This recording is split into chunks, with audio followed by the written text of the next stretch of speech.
Exodus 36.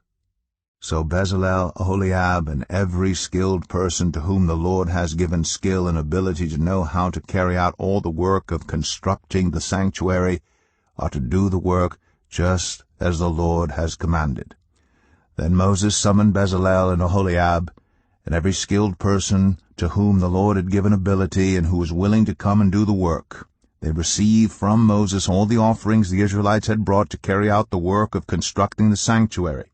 And the people continued to bring free-will offerings morning after morning. So all the skilled workers who were doing all the work on the sanctuary left what they were doing and said to Moses, "The people are bringing more than enough for doing the work the Lord commanded to be done."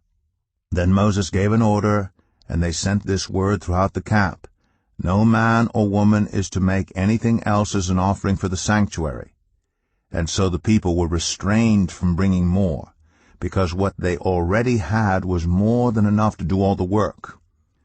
All those who were skilled among the workers made the tabernacle with 10 curtains of finely twisted linen and blue, purple, and scarlet yarn, with cherubim woven into them by expert hands. All the curtains were the same size, 28 cubits long and 4 cubits wide. They joined 5 of the curtains together and did the same with the other 5. Then they made loops of blue material along the edge of the end curtain in one set, and the same was done with the end curtain in the other set. They also made 50 loops on one curtain and 50 loops on the end curtain of the other set, with the loops opposite each other. Then they made 50 gold clasps and used them to fasten the 2 sets of curtains together so that the tabernacle was a unit. They made curtains of goat hair for the tent over the tabernacle, 11 altogether.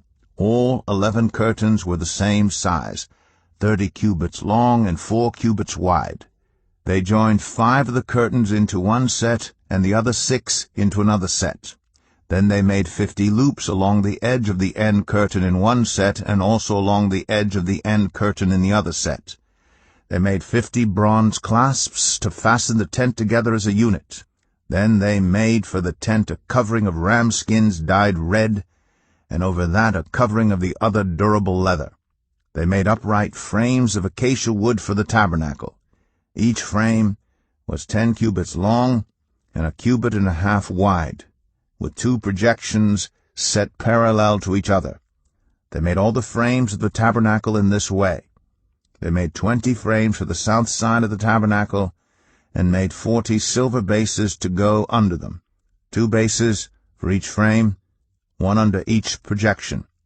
For the other side, the north side of the tabernacle, they made 20 frames and 40 silver bases, 2 under each frame. They made 6 frames for the far end, that is, the west end of the tabernacle, and 2 frames were made for the corners of the tabernacle at the far end.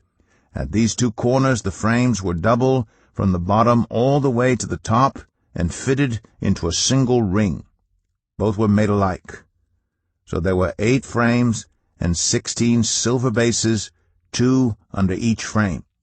They also made crossbars of acacia wood, 5 for the frames on one side of the tabernacle, 5 for those on the other side, and 5 for the frames on the west, at the far end of the tabernacle. They made the center crossbar so that it extended from end to end at the middle of the frames.